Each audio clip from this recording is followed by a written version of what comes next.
فناير خرجوا اغنيه وسماوها مروكيه نورمال، لانهم تعاملوا فيها مع الزناتي ولد الكرغوليه. ولد الكرغوليه اللي غتقول على لالاك مروكيه وتجي تكتبها في التعليق فانت ولد الكرغوليه. ما عجبكش الحال كرازي، برك غير مستحملينكم هذه مده وانتم كتعاملوا مع الفنانين المغاربه واكلين ميمي في الساحه الفنيه المغربيه.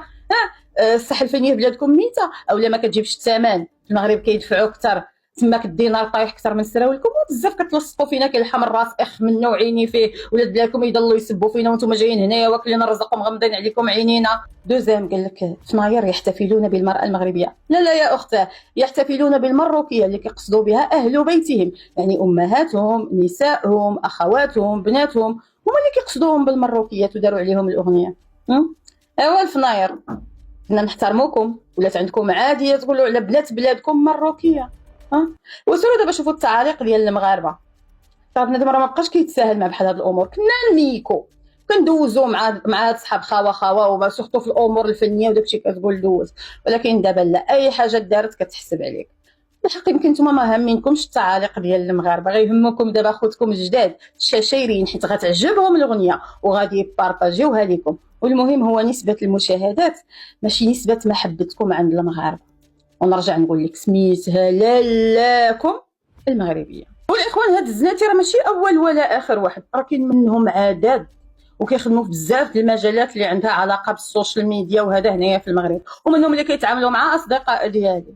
ولكن المهم حنا دابا حاليا ميكين بنادم يجمع شويه كافو، اولا اللي شركنا معاه الطعام غادي نتشاموا معاه التقاشر من بعد. وهذا ميساج الفناير يا الفناير اللي كنتو عزاز على قلوبنا. الله ودي باش نعرفكم نتوما منين، واش ماشي مغاربه؟ اوكي. لاله منانا مغربيه وانا مغربيه واختك مغربيه وامك مغربيه ومرتك مغربيه، حنا ماشي مروكيات، حنا سميتنا للات النساء، للات العربيات وللات المغربيات. الصراحه بيني وبينكم انا تصدمت، بقدر ما كنت كنبغي الاغاني ديالكم واخا كتغيبوا علينا، ولكن كنتم محبوبين عندنا وعند وليداتنا. وانا عندي تاريخ مع واحد الاغنيه كانوا وليداتي مني كانوا صغارين كانوا كيشطحوا عليها، ولكن صراحه الله صدمتونا واحد الصدمه كبيره. وانا بسميتي وبسميت كاع المغربيات الحرات الوطنيات المغربيات الحرات كنقول لك حنايا مغربيات ماشي مروكيات. صحوها لحقاش راه حتى واحد فينا ما قابل داكشي اللي درتوه. والصراحه انا جاتني في شكل، واش ما لقيتو حتى شي منتج من غير هادوك ديال الجيران؟ الله ودي حتى لهاد الدرجه على قله المنتجين بزاف. وحتى الا تعاملنا مثلا مع شي منتج اللي هو فنفرض راسي انا كمغربي ونعطي لخواتاتي المغربيات السميه اللي كتليق بهم. انا مغربيه ما عجبتنيش الاغنيه، وحتى هذيك اللي مغربيه ما عجبتش كاع المغربيات، ما عجبتناش هذه الاغنيه. المهم تبارك الله ما شاء الله المغاربه نساء ورجال داروا الواجب معكم، وانا كمغربيه كنقول لكم هذا المنبر ما نسمحهاش وما غاديش تطلق عندي لا انا ولا عائلتي ولا وليداتي. وحنا مغربيات حتى النخاع بقيتوا ساقرين والناس اللي متبعين بقينا كنتسناكم في الطريق تاعنا لياس. وفي التالي قال لك الفناير خرجوا اغنيه بغينا نسمع الاغنيه هجرتوها لنا. ايوا افيقوا الا كانت عندكم ضره ديال تا مغربيت راكم عيب وعار انكم ديروا داك اسم الصراحه اللي هو ما كينطقوش المغاربه. عمر شي مغربي ولا مغربيه ما قال انا مروكي ولا انا مروكيه.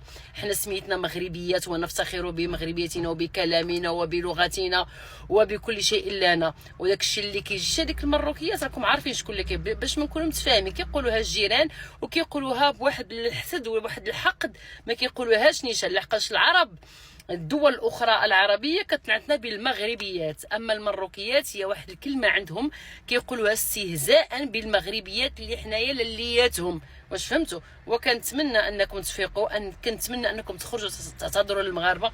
وداك الاغنيه راه يكونوا على يقين ما غدير لا بوز لا حتى شي حاجه، درتو غير نتوما الفضيحه لراسكم. ايوا نحن نعارض اغنيتكم الفناير. قال لكم السي محسن غادي تولفوا كلمه مروكيه. شفتوا هذا هو الجواب ديالو. انا غنقول لك السي محسن راه ماشي كلمه مروكيه اللي ضراتنا، ضرنا ان ولد الكرغوليه باش يهضر على بنت بلادو استعمل التاريخ والتراث اللي خلينا ليهم حنا ديال تلمسان. نتوما جا ركب لكم الضوء وكتب عطاكم كلمه تسميه اللي النظام الكرغولي رافض مرفضا كليا أمانعهم باش ينطقوا كلمات مغرب ومغربية.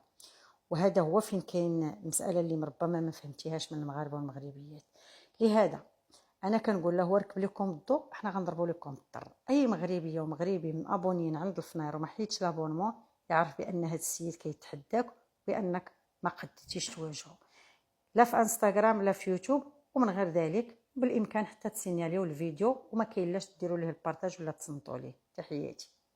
الفناير سمحوا لي وجهكم هذا كل ما حشمتوش، جاود الكرغولية ضحك عليكم ما عقتوش.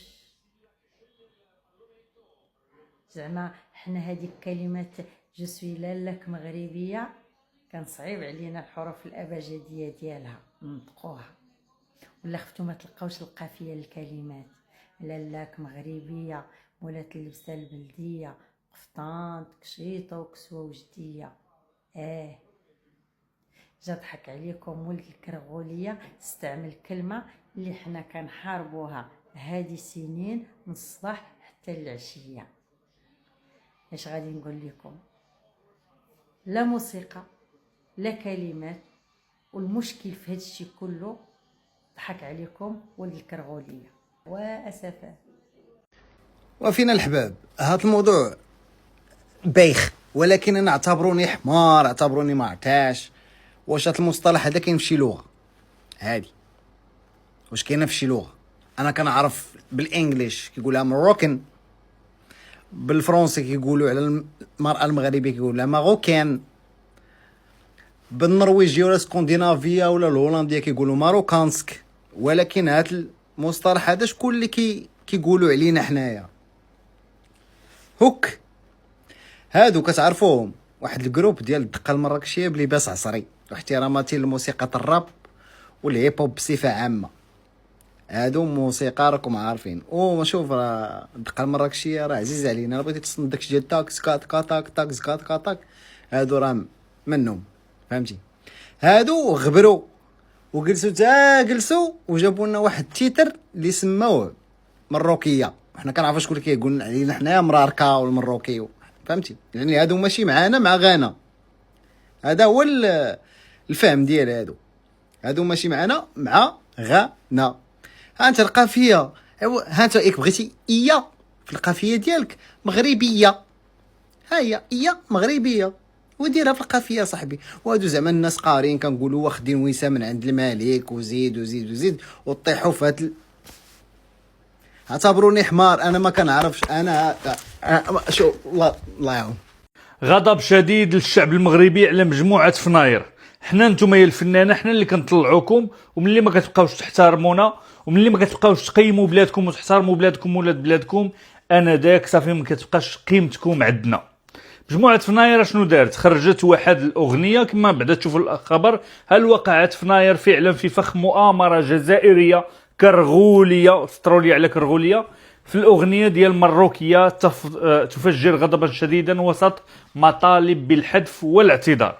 كنطالبوا الا بغاو يصلحوا بعد الخطا من المغاربه كاملين ساخطين الان على هذه المجموعه، الا بغاو يصلحوا هي حيد عليه ديك الاغنيه، سير حيد داك المنتج اللي طيحكم في الفخ وردكم بين قوسين دراري صغار، لعب بالفكر ديالكم، جاب واحد الكلمه كيسبوا بها النساء ديالنا، كيتهجموا بها على الامهات والشرف ديال المغربيات اللي هي كلمات مروكيه، وكبداو يهاجموا في العرض ديال بنات بلادنا.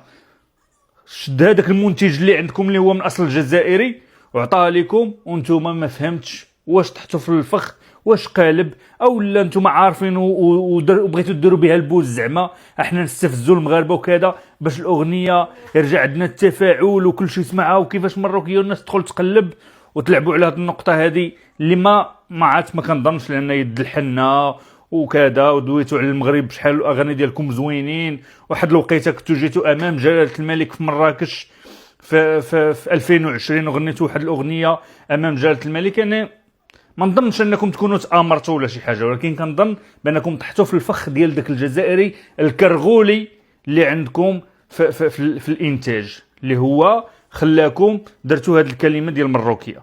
انا كمغربي ارفض هاد الاغنيه هذه، انا كمغربي كنرفض وما غاديش نسمع وما غاديش نبقى نتبع مجموعه فناير الى حدود او لا الى حد الساعه اللي يعتذروا فيها ويحذفوا علينا هاد الاغنيه هذه المشبوهه. بانت لكم لا لا لا, لا مولاتي، داك الكلمات اللي كنستعملوا حنا للمراه، سيداتي لا لا مولاتي، والو ما كاين والو من هادشي. بانت لكم غير مروكيه اللي كيستعملوها الكراغله ضد بنات بلادنا. هادي كرغوليه. حنا دابا نخرجوا شي اغنيه، تخيل دابا نخرجوا شي اغنيه ونكتبوا عليها كرغوليه، وكيفاش هذا؟ وهذه مناسبه حتى الفنانين المغاربه. انا ما فهمتش علاش المنتجين، عندنا منتجين جزائريين، عندنا فنانين جزائريين عايشين بخير وعلى خير، وبالعكس وكيتحكموا ولاو دابا كيخدموا حتى لصالح الكبرانات ديالهم بكلمات مستفزه للشعب المغربي وكيستخدموهم داخل بلادنا ومع الفنانين ديال ولاد بلادنا. اذا هذا الاختراق انا كنعتبره هذا اختراق للساحه الفنيه من طرف الكراغله. فكنتمنى حتى الفنانين يوعاو، لان الشعب راكم عارفين. تابعوا الحساب باش يوصلكم جديد. فشات لهم الرويضه شحال هذا، ومات لهم الحوت سنوات هذا، ضد بحال الاسم ديالو. في حين بانت في الساحه اسماء قويه، جيل جديد ضابط اموره ولد الوقت وساعته هذا. الراب واخا انا لا اعتقد واش الفناير كيديروا الراب، ولكن الا صنفناهم كفرقه ديال الراب او اي ستيل غنائي شبابي فدوك الناس كبروا عليه وما بقاش كيواتيو، ولكن في نفس الوقت خاصهم ياكلوا الخبز، وما غاديش يلقاو شي طريقه مناسبه باش يعاودوا يبانوا في الساحه من غير انهم اما يديروا شي عمل فني خارق للعاده او يخلقوا البوز باي وسيله كانت. وبما انهم الجاد باش ينافسوا الاسماء الحاليه ما كاينش، وبما ان المستوى ديالهم او القدره الفنيه على الابداع الله كريم، لقاو الحل في انهم يستفزوا المغاربه. واعتقد هذا ماشي خطا في التقدير، وانما فعل مقصود. ما كاينش حسن نيه في هذا الافير، لانه كون كانت اعتقد بمجرد ما غادي نشوفوا ردود الافعال وعدم تقبل المغاربه لهذا الامر اللي باين منذ حال انه غلط، كان لازم يتسحب ديسك من جميع المنصات. ولكن نتوما هما وحنا كاملين عارفين ان هكذا تسير الامور. الناس لعبوا على البوز السلبي باش اغنيه طلع ترند، وهذا الشيء اللي غادي يوصلوا ليه. انا شخصيا ما كنسمعش الفناير، ولكن فيت سمعت لهم واحد اغنيه ديال عز الخيل مربطها. ولكن ملي تجي تشوف الخارجين اغنيه كيوصفوا فيها المراه المغربيه بمصطلح قدحي مستورد من عند جيران السوق باش يرضيو جهه معينه على حساب خواتاتنا وامهاتنا وبلادنا، اعتقد هاد الاغنيه كان خاصهم يسميوها دل الحمير مربطها، ولا كان الامر انسب. من لا غيرة له على دينه وعرضه وارضه فلا قيمه له ولا وزن لكرامته، ولا ترجى منه مروءه ولا شهامه. فمن هانت عليه مقدساته وثوابته هان عليه كل شيء، وكان وجوده غريبيات ومغاربه في قصتهم. الله ياخذ فيكم الحق. كون هاد الاغنيه سميتها تلمسانيه، دارها نفس الششايري اللي خدم مع فناير مروكيه، فوالا يعني خدم مع فنانين مغاربه، جمع فليسات ومشى لبلادو في نفس الوقت اللي كان فيه المشكل ديال الحايك والزليج، وصور هذا الكليب هذا بالحايك المغربي بالزليج المغربي اللي كاين منه واحد شويه ديال الشياطه هكا غتلقاوها في عتبه، في راس الدار، في سطوان، في تلمسان. مشى جمع داك شويه وصور بهم الكليب ديالو. نظركم علاش اختار هذيك الوقيته بالضبط باش يصور هذا الكليب ديال تلمسانيه؟ وسبحان الله سبحان الله منين جا عندك نتايا خدمتي معاه مروكيه. انا اللي زمني هذا الشيء كامل هي ردة الفعل ديال الفناير، ماشي دابا على الكليب، لا ملي كانت الاحتزاز ومشاو الناس كيقولوا لهم الله يهديكم راه سميتها مغربيه ماشي مروكيه. الفناير كيجاوبوا باستفزاز، كيحاولوا يستفزوا الناس. واش مقصوده؟ واش كتقلبوا على البوز؟ ولكن ماشي على حسب المغربي والمغربيه. ما تجيش تكتب ليه، خاصك تعود على الكلمه. سبحان الله علاش غنتعود على الكلمه؟ كلمه ماشي مغربيه، كما تقول لنا جبتوها من الارشيف والتراث الشفهي المغربي. هذه كلمه ششايريه، حنا حياتنا سميتنا المغاربه، المغرب اللي فيها التاريخ ديالك. اشوف داكشي نتاع السوفت باور وندخلوها لهم مع جغيمه ديال الماء، مع كويس ديال العسل ندخلوا لهم الحنظل، هادشي راه ما كينفعش معنا، ما كينفعش. كان كيدوز شحال هذه. اما دابا المغاربه وعاو وفاقوا، واللي بغى يتخاوى معاهم يتخاوى معاهم بوحدو، اللي بغى يقول على مو وعلى اختو وعلى بنته مروكيه يقولها بوحدو، ما يجيش يفرضها علينا ويقول لنا خاصكم تعودوا عليها. وحنا غادي نشوفوا. نزيدكم حسب الفنانات اللي جاو كيكتبوا ليهم كتلقى كيقول لها برافو انت مروكيه حره، يعني قاصد انا كتاكد هذه الكلمه ديال المروكيه. وما تقولوش لي لا ونحن واحد، حيت ديك الافكار ديالكم ديال الخواخا وداك الكليب اللي درتو مع بلال والكلام اللي كان فيه وداك الشيء. لا انا جدي عمره ما هو شي ششايريه، دوك انا ما عنديش خوتي في الششاير. اوكي تاريخنا عمره ما كان واحد، وحتى التاريخ الامازيغي عمره ما كان واحد. ربي فرق الريوس ما تجيوش تلاقيوهم. يعني يجي الششايري يدخل وسطكم هكا بحال السوسه، يزرع السموم ديالو، يخليكم نتوما تطبعوا مع افكاره ومن بعد تفرضوهم على ولاد البلاد. بلا ما نهضر على الدي جي ديالكم اللي في البريفي شحال ديال المغاربه رسلوا لي سكرينات كيهضر معاهم بواحد الطريقه، وفي نفس الوقت كيدافع على الششايري ويسيء لهم. دونك هنا شنو واش ما فهمناش حنا الكارير ديالكم كانت غادا مزيانه كنحترموكم هذا جيتوا لهاد الوقيته شنو واش بنادم على وديت البوز واش بنادم باغي يخرج للعيب مع المغاربه واش بنادم باغينا نطبعوا مع واحد الحاجه عن طريق الفن انت ولا مع ولاد بلادنا اللي كيضربوا في بلادنا والله ما بقيت فاهم وما بقيت عارف